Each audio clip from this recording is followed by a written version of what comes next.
Welcome to the fifth and final video in Chapter 11, where we will look at moral identity.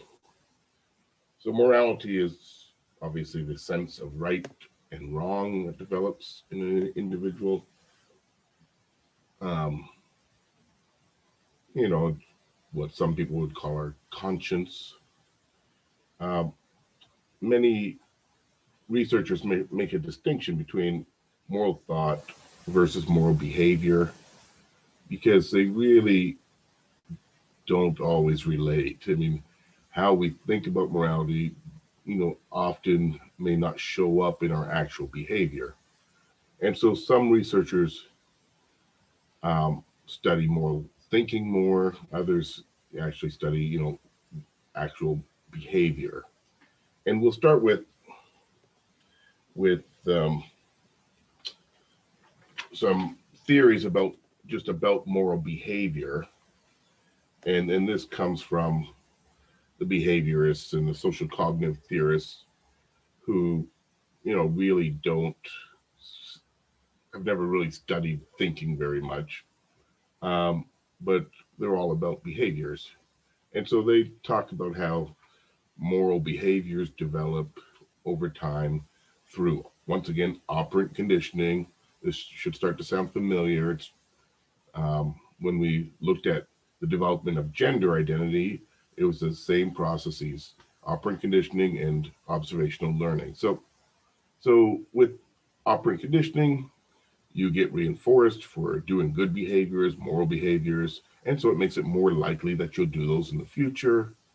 When you do some kind of bad behavior, you typically get punished or you get some form of negative response, which is a form of punishment, and so you decrease those behaviors. So over time, we should become, as we develop as children and adolescents, we should become more moral given time, just because our behaviors will change based on operant conditioning techniques. The social cognitive theorists, add in the concept of observational learning, and they say that children often learn right versus wrong just by watching others and seeing what happens to other people when they behave well or when they behave badly. So they are pointing out that you don't have to do the behavior yourself and then get punished or reinforced. You can watch somebody else do a behavior and see if they get punished or reinforced for the behavior, and this will affect what behaviors you choose to do.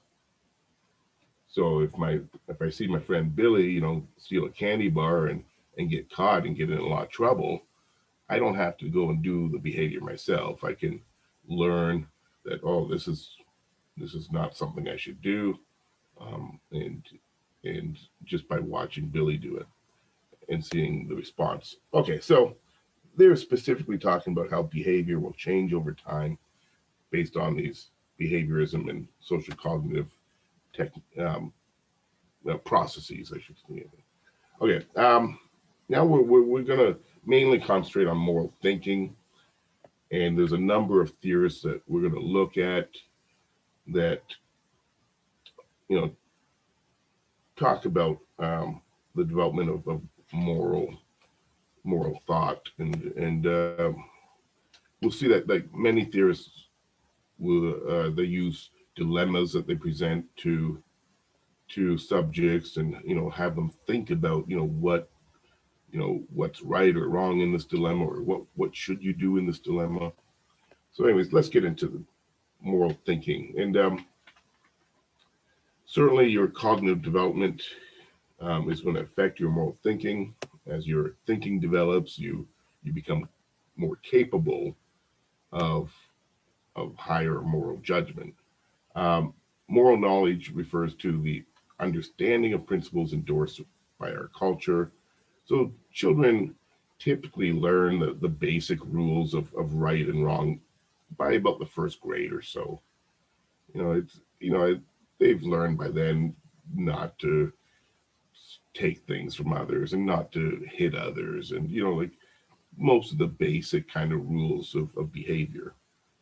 Um, Moral judgment refers to the way that people reason about moral issues.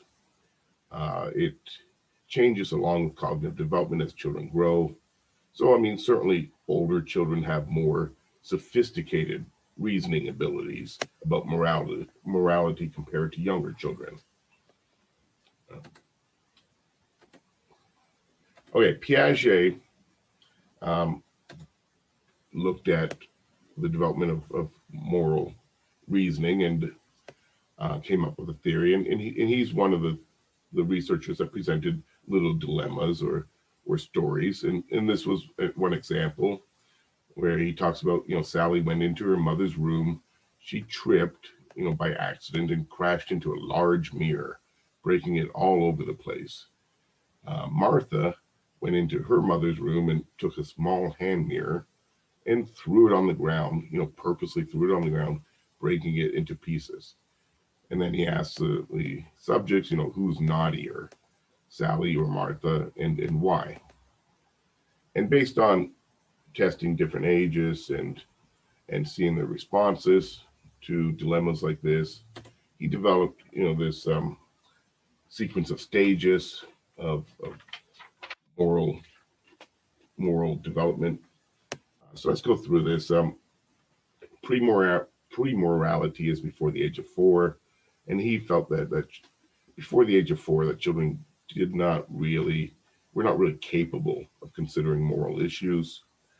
Some people may argue about that now, that you know that they at least that children would have some basic moral reasoning abilities, at least by the age of 3 probably. But at least based on his research, he felt that it wasn't until 4 that they really started to think about morality.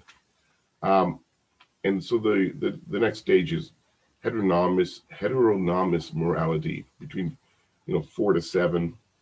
Uh, Heteronomous means subject to external controls and impositions. So he felt that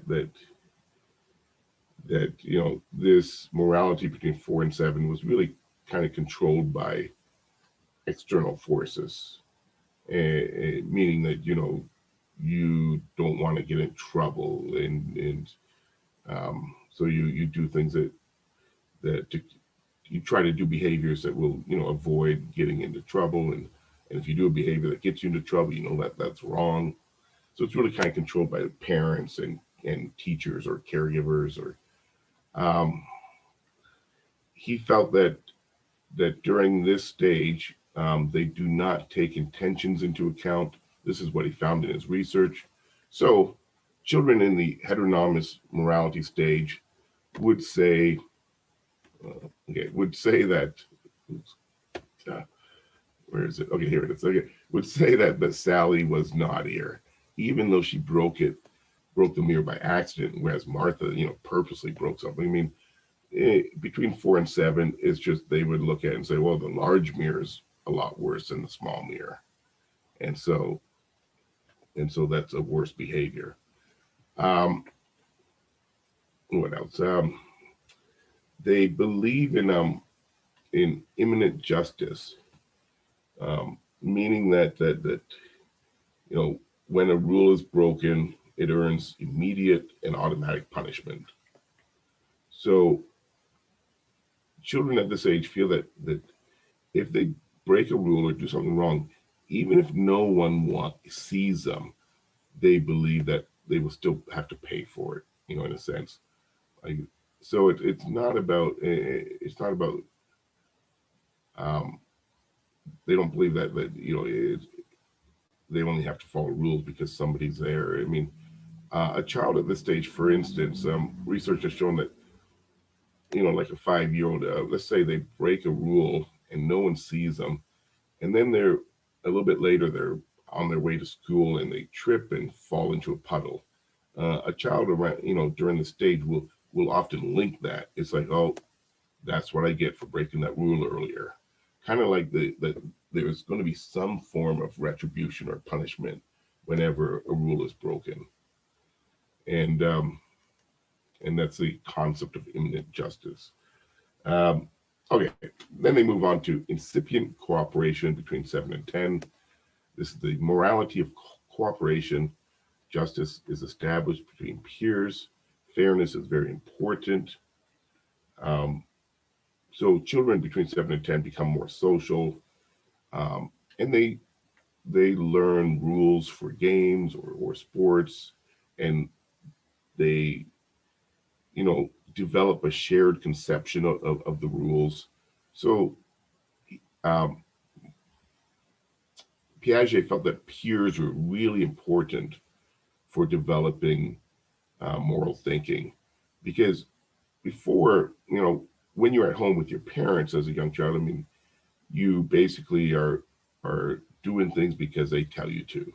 They tell you don't do this, they tell you do this, and you don't really have to think about it. You just know that if they say it, you have to do it, or you have to avoid doing what they tell you not to. Whereas when you're with peers and you're in a peer group, and it's up to you guys to make the rules and decide what's a foul or not in a game, or like um, then there's more discussion, and it's and children, often at this age do play a lot of little games or sports or things, and they have to decide on the rules. And so this is the idea of a shared conception that once they determine the rules, they believe that you really need to follow them. Everyone has to play by the same rules. Um, okay, and then the last stage is autonomous morality, 10 and older, and they start to understand that rules are made by people and that they can be examined for fairness. So, whereas they just accepted rules earlier from that their parents would hand down, and and if there were particular rules, that were already established for a game, that you had to follow the rules, like whatever rules, for instance, are written on the package of a game, you had to do those rules. And after 10, they start to realize, well, if we want, we can change the rules. We can make different rules. It'd be more fun if we added this rule, for instance. And before the age of 10, older children will tend to balk at that idea. It's like, no, you can't change the rules. It says it here. You have to do it this way. And so they start to understand, like for things like games, that you can change the rules if you want. They can be modified as long as everyone agrees. And they also start to then, understand that, oh, wait a sec, some of these rules that my parents say, those could maybe be different as well. Like they might start to realize, for instance, that different families have different rules. What do you mean you don't have a bedtime, a set bedtime? I thought every child did. And so they start to understand that rules are man-made. This concept of imminent justice doesn't isn't in their minds anymore. It's like rules are man-made. They can be changed, and so with this more flexible thinking, they also now start to take intentions into account. So, if we go back to that earlier dilemma, they now would realize that, that girl that broke the mirror on purpose, she was naughtier rather than, accidents happen. The first one didn't mean to do anything wrong, but the second one intentionally broke a mirror. And so they start to understand the intentions are important, not just outcomes. Okay, so this is all for Piaget. And another researcher that used dilemmas and did more extensive work on developing a moral thinking theory was Kohlberg. This is his most famous dilemma. Um, Let me just read it. In Europe, a woman was near death from a rare form of cancer. There was one drug that the doctors thought might save her, a form of radium that a druggist in the same town had recently discovered. The druggist was charging $2,000, 10 times what the drug cost him to make. The sick woman's husband, Heinz, went to everyone he knew to borrow the money, but he could only get together about half of what the drug cost. He told the druggist that his wife was dying and asked him to sell it cheaper or let him pay later. But the druggist said no. So Heinz got desperate and broke into the man's store to steal the drug for his wife. Should the husband have done that, and why? And Kohlberg conducted extensive interviews with his subjects, um, asking, after each dilemma, he would ask them a multitude of questions. And the most important question was always the why, because there's no one right answer to most of these dilemmas. I mean, you could make a case for why the husband should break into the store or why he shouldn't. But the important thing was, how do you come up with your answer, the why part.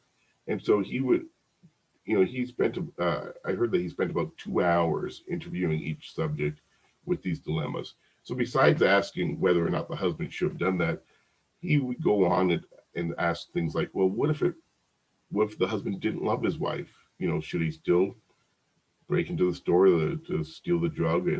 And he would ask, what if it was a neighbor instead of his wife, or what if it was a stranger?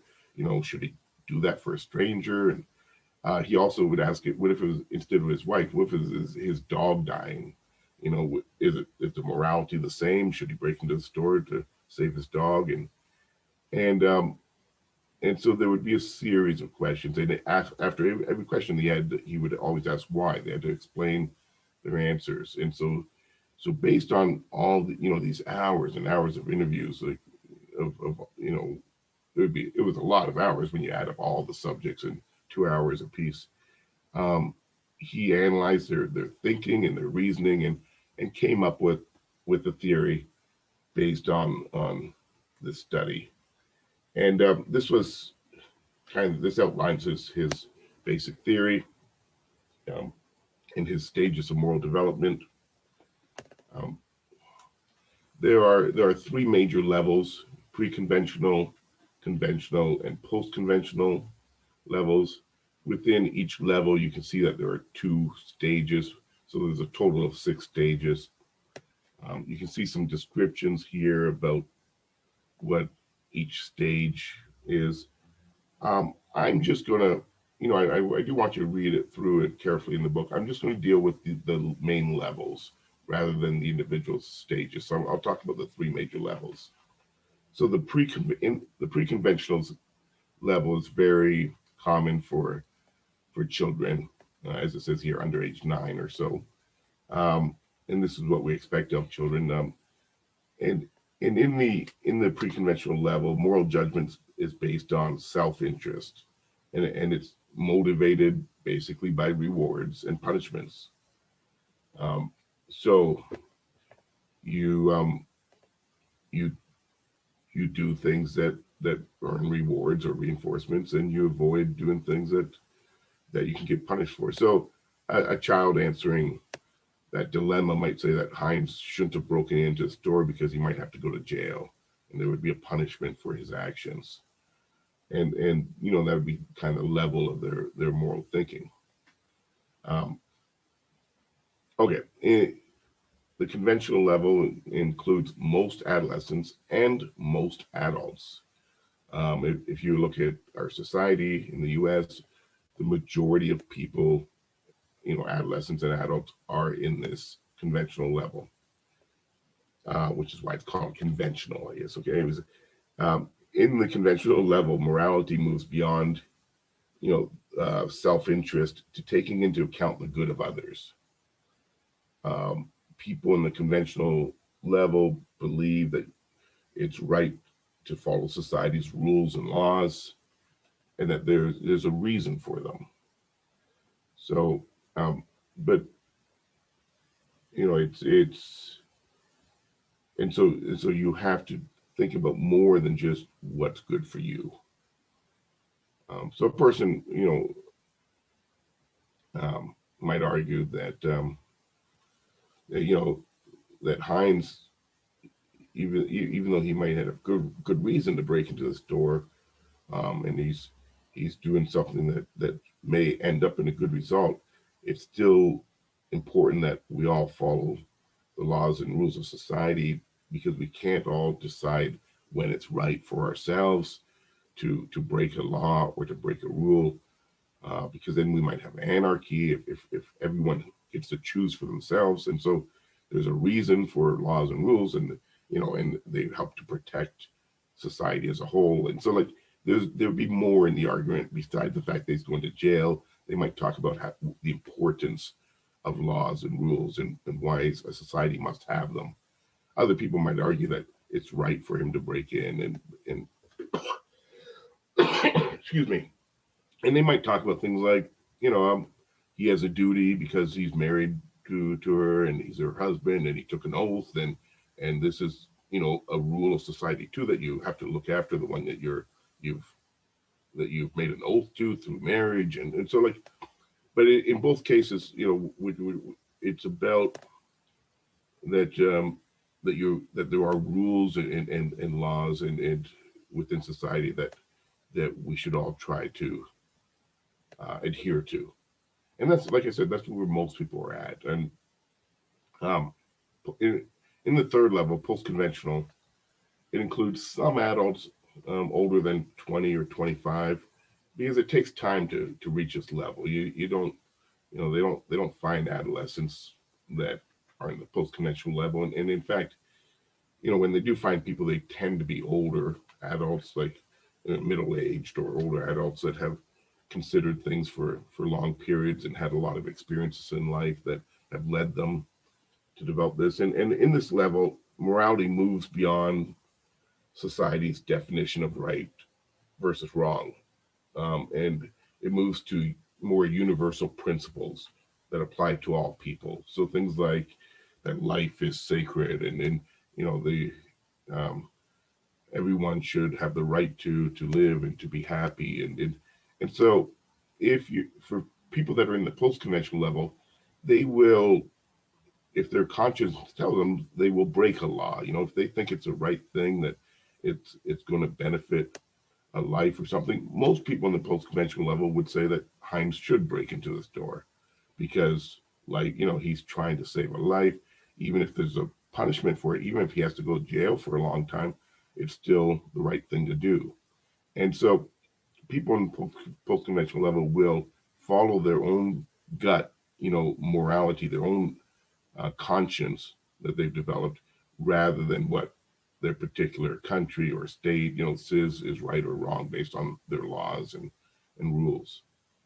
Um, okay, and so it's pointed out that you know, certainly people like Gandhi or Mother Teresa, you know, were post conventional moral thinkers, and because even though harm would come to themselves based on some of their choices that they made, you know, but they were always willing to because they thought it was the right thing to do. So, you know, it didn't matter how many times Gandhi got taken to jail, he would still do what he thought was right. So, like, um, it's pitting your own development of moral thinking against society as a whole. Um, but it has to be earned. I mean, you know, somebody at this level, they've thought about the issues a lot. They've you know, explored their conscience and then developed it over time, and in order to feel comfortable that what they're doing is right. Okay, so those are the three levels. So I do want you to, you know, do pay attention to the stages, read them on your own, and read what they say in the book. Um, uh, Another researcher that presented dilemma was somebody that actually worked with Kohlberg, Carol Gilligan. She was a graduate student that you know, worked on his original research with him, but she actually thought that he got some things wrong, and she did a lot of follow up research on her own, um, trying to point out that males and females have different forms of moral reasoning. Anyways, she presented dilemmas in her research as well, and here's one of them.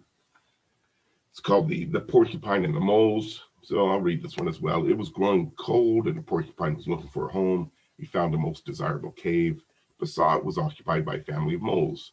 Would you mind if I shared your home for the winter? The porcupine asked the moles. The generous moles consented, and the porcupine moved in. But the cave was small, and every time the moles moved around, they were scratched by the porcupine's sharp quills. The moles endured this discomfort as long as they could. Then at last they gathered courage to approach their visitor. Pray leave, they said, and let us have our cave to ourselves once again. "Oh no," said the porcupine, "this place suits me very well. What should the moles do and why?" Um, and what Carol Gilligan believed was that women use a different type of morality than men do when making moral decisions. So she believed that boys or males would respond more to issues of impersonal, abstract justice, while and this was, she called this the justice perspective, while girls would respond more to issues of care for others and for oneself, and this was known as the care perspective. So um, she hypothesized that males would say that the porcupine has to go. It's the mole's health. I mean, like, and that the reasoning was kind of like, if we took this to court, it would be a slam dunk case. The porcupine was invited in, but he certainly can't stay. And like, kind of like what the justice thinking is like, what's logically right, like what would win in a court of law, kind of thing. And whereas the care perspective, she said females would come up with solutions like, well, maybe we could cover the porcupine with a blanket so that the moles don't get hurt anymore, or maybe they could dig a deeper hole so that they can all stay together. So they would kind of look at, she said, females using this perspective would look at ways that could benefit everyone rather than just who's right or wrong. So even but let's see if there's a solution that helps everyone. And so this was there was a lot of kind of arguments in the literature, and she presented a lot of research, kind of going against. She said that Kohlberg's whole theory was a justice perspective, and in fact, he only studied males in his original research. I don't know why, but he only studied males when he came up with his theory. So she felt that he had ignored the female care perspective. Anyways, what current research shows, though, is that, well, it's not really split that, along those lines of females having care perspective and males having justice. It's been found that both males and females um, can use a justice or a care perspective, and it's important to them both. Um, and both genders do use them and express them. So it's not really evenly divided, as she suggested, along male female lines. So the research has tended to support that Kohlberg's theory, even though he only studied males originally, that it does apply equally to females. And that Carol Gilligan, didn't. Her research was important, and this care perspective has become became an important topic in psychology, but she didn't really win out with her basic argument. Okay, let's go on. Kohlberg believed that the same stages of moral development were universal. That is, that they would apply in every culture. That they would go through those stages and those levels. Research, and there's been a lot of cross-cultural research using Kohlberg's theory and testing people's morality at different ages, and they find that the first two levels tend to exist in most or all cultures. That in any culture, whether it's individualistic or collectivist, that children, start off in that pre-conventional level up until about adolescence age, and then they shift into a conventional level of morality. Where they did find differences, though, was in the final level, that post-conventional level. That one seems to be more affected by culture, um, because because the different cultures at their highest levels of what are the important rights, and what are the most important, what's the most important moral issues. I mean, they tend to differ a little bit in individualistic versus collectivist cultures. Um, in an individualistic culture like ours, we favor the rights of the individual, right? So a moralist in the U.S. would say, well, it's not right to purposely kill one child, let's say, in order to save 10 children. I mean, that's horrible thinking. I mean, every child has a basic right to live. You could never, it would be wrong to make that decision, even if it did save, other lives. Uh, we don't sacrifice any individual, so we have like our highest principles kind of are around that every individual has certain rights to life and happiness and things like that. Whereas in collectivist culture, remember, they're group oriented. So it's about what makes a group healthiest, what works the best for the overall, society or the overall community or the overall family or whatever. And so in their highest morality, I mean, they made, and I don't know this for a fact, but they may decide that, yeah, it makes sense to sacrifice one child to save 10. I mean, it benefits the group as a whole. And so there's less emphasis on each individual's rights, but more about what benefits the group. So the highest principles can actually be different in different cultures. Okay. Um, let's go on. Moral thought and moral action. So at the beginning of this, at the beginning, I told you that some researchers study moral thinking, some look at moral behavior or actions, and the criticism of the theorists that only study moral thinking is that moral thought is not the same as action.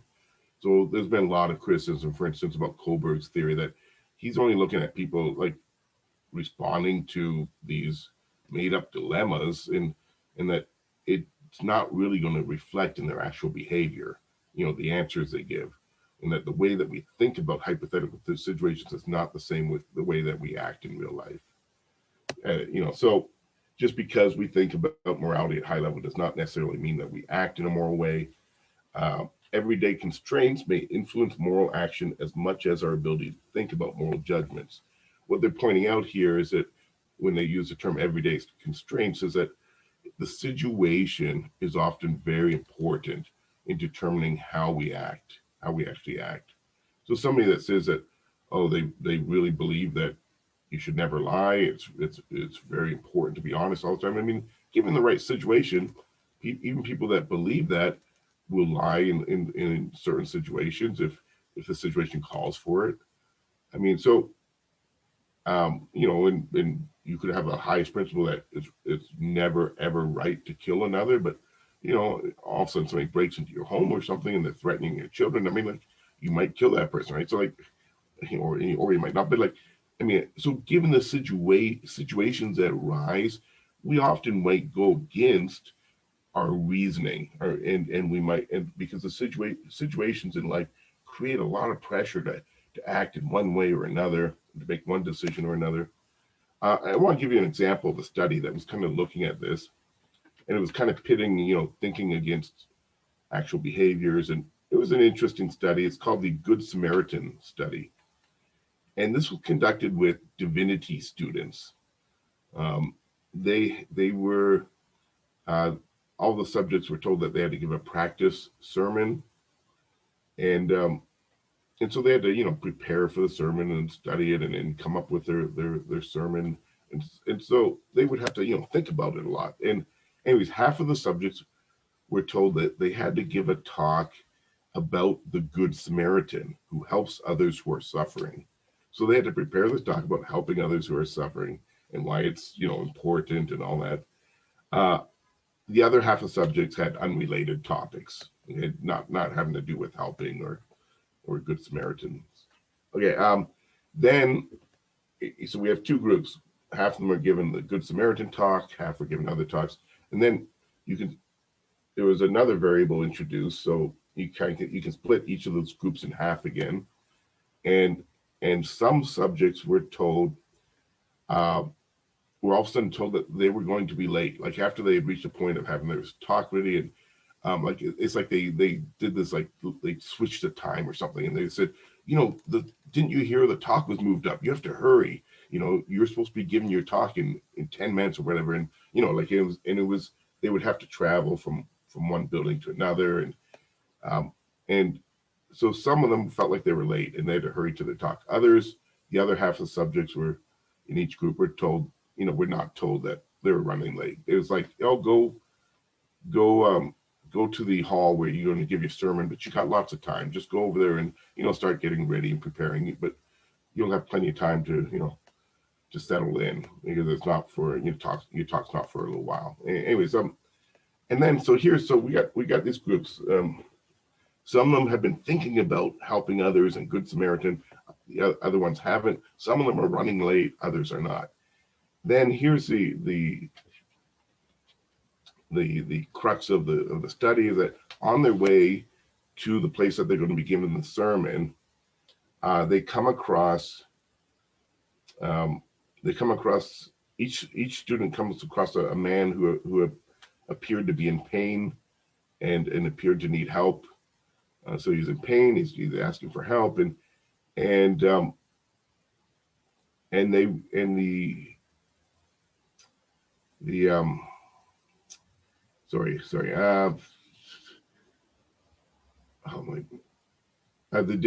dependent variable. I'm just thinking what I want to say here. The dependent variable was, whether or not they stopped to help this man.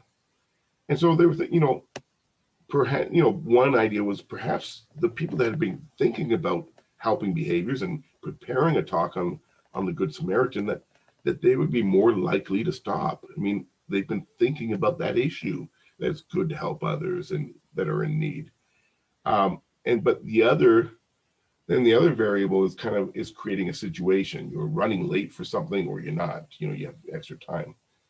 And what they found was that it didn't matter which talk they're preparing for. It didn't matter whether they're preparing for the Good Samaritan talk or other unrelated talks. So it didn't matter what they have been thinking about recently. What mattered, the only thing that mattered, was whether they were running late or not. Those that were not running late were much more likely to stop and help, whether whichever talk they were going to be giving. So the results supported the idea that the situation was more important than what their thinking was, what their current thinking about morality was. And so it kind of showed the power of situations in determining our actions. So, even those Good Samaritan students that were, the one preparing talks about the Good Samaritan, if they were running late, they didn't stop. Even though they've been preparing for days to talk about, helping behavior, and yet the situation was, I'm running late, so I got to get to where I'm going. And anyway, so I thought it was an interesting study. And if you think about it, other studies have shown the exact same kind of thing. For people are much more likely to stop to help. Let's say a motorist that's signaling for help or something. If the situation is that they have lots of time and it seems like a safe situation. If people are running late for anything, they tend not to do helping behavior. And okay. Let's go on. Okay, social domain theory. This is the one slide I'm going to skip, and but I don't want you to skip it. It's on page 441. It's pretty straightforward. So just read about social domain theory. It just says that there's different types of rules. There's moral rules, social conventional rules, and there's also personal rules of conduct. And so read that on your own, page 441. Many theorists have brought in the idea that emotions play an important role in moral development.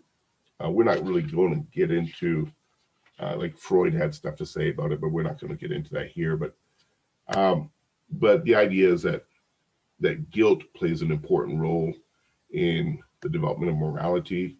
So when we do something wrong, we feel guilty about it. It's an unpleasant feeling, and so it makes us not want to repeat that again, because we don't like to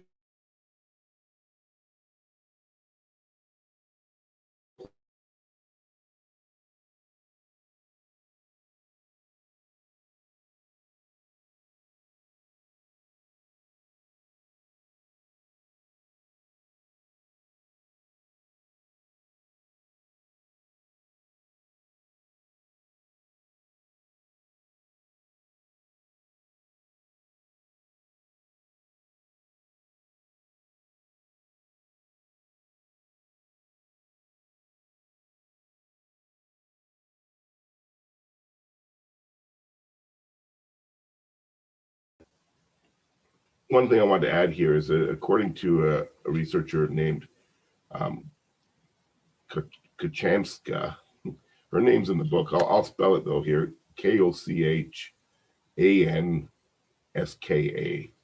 And Kochanska and her colleagues um,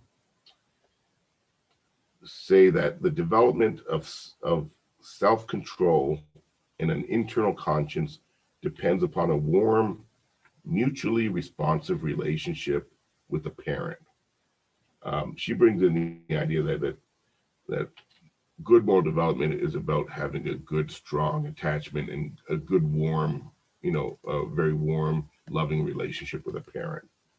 Um, and this is something I really buy into. She points out that responsive parents create willingly compliant toddlers, um, meaning that if from the start of life, if you're a very caring, responsive parent, you end up with young children that are willingly compliant, meaning they want to do things to please you, and they don't want to do things to disappoint you, and so it's less about I'm going to punish you if you do this wrong thing. It's more like they don't want to disappoint you, and so when you have this warm, mutually responsive relationship, you actually do not really have to use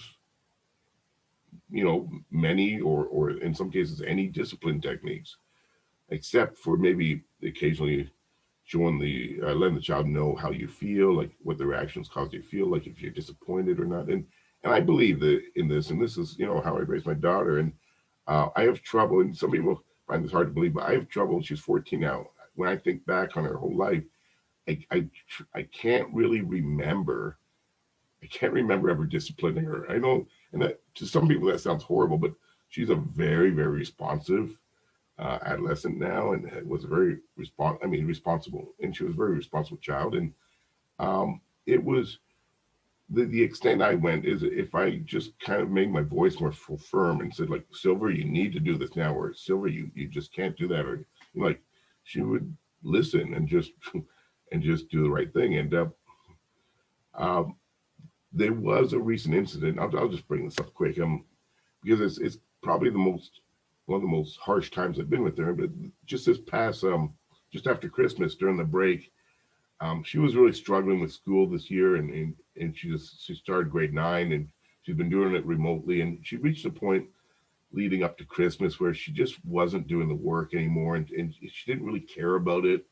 Like, school was just a complete drag to her. She didn't see the reason for doing it. She didn't. She kind of lost her whole motivation for school, and I actually gave her a talking to where I kind of really let her know that I was feeling disappointed, and that I really value education, and I said, I don't care what your grades are. I just hate to see that you're not trying, and that's what means the most to me, that you just aren't doing it. You're not even trying to do it anymore. And anyways, and it was just the one talk, and I don't do a lot of day-to-day monitoring of her schooling or anything like that, because she's so responsible and looks after it herself. I never have to tell her when to do homework. But anyways, she completely changed, and in the last few months, since the break, I mean, she's been just a fantastic, ideal student. All of her teachers have noticed. She's participated more. She gets everything handed in, and she had fantastic comments. And it was once again this idea of, if you have a strong and warm enough relationship between parent and child, that they just want to, at any age, they want to do things to please you. They want you to be proud of them, and they don't want to disappoint you. And so discipline can just become telling them when you're a little bit disappointed. And children or adolescents, um, it will actually change their behavior on their own, rather than you trying to force them through punishments, or spankings, or timeouts, or other types of punishments like that. Anyways, I just thought I'd bring that up. It's because I really do believe that if you do it right from the start, um, and not everyone, and by the way, I know that not everyone has the same opportunities I had as a parent. I was able to stay home with her for a whole year, and hardly anyone could do that. My wife had enough money that I could stay at home and without working, and at the time, and so like I had some advantages that many people don't, and I understand that. So like I was able to form a really solid bond with my daughter, by caring for her during her first year of life, and having a lot of time even afterwards when I was just working part-time hours during a lot of her childhood, and so it's not. I understand that not everyone can put that same amount of time in to develop that kind of relationship with a child. But okay, enough about that. Sorry, but it just struck me when I read that when I had read that some of the ideas put forth by Kachanska. Um, just a couple more quick slides. The role of innate processes. Remember the theory of core knowledge. This is back from chapter 7, where that proposed that we're born with certain types of knowledge. It's kind of like it's innate. It's just in our brains when we're born. Um, so one of them that's been proposed is morality. That we are actually born with some understanding of right versus wrong. I'm like without knowing specific rules, but that we're born with some form of morality that you don't necessarily have to be taught. Maybe, for instance, not to harm others. That's kind of Some people believe that's just self-evident. It's in our brains as humans. So there is that idea put forth. Not everyone agrees with it, but maybe there's some kind of basic morality built into our brains that we're born with. And finally, promoting moral development. There are many different programs that have been designed to promote moral development in children and teens. Um, School programs and things like that. Uh, I remember my in younger grades, my daughter's school they handed out these duck bills. They were called, and it was like for doing good behaviors. You would collect these duck bills, and then you could trade them in for like a snack or a pencil or whatever. There was little prizes you could trade them in for. So they would hand them out when they saw a child doing something that was considered good moral behavior, I guess you could lose them if you were doing bad behavior. Anyways, so there are different programs, and one of them for older children or adolescents is service learning. There's been a lot of research supporting the benefits of high schoolers participating in service learning. So, children or adolescents provide community service, and then the idea is that they will reflect upon their experiences and learn from them. So it might be something like cleaning up a park, or it might be going to spend time with elders at an old age home. My daughter went to a recycling factory and helped participate in recycling. Sometimes some service learning programs involve high schoolers reading to young children. Anyway, so there is very supportive research of the benefits of service learning, and that will conclude chapter 11.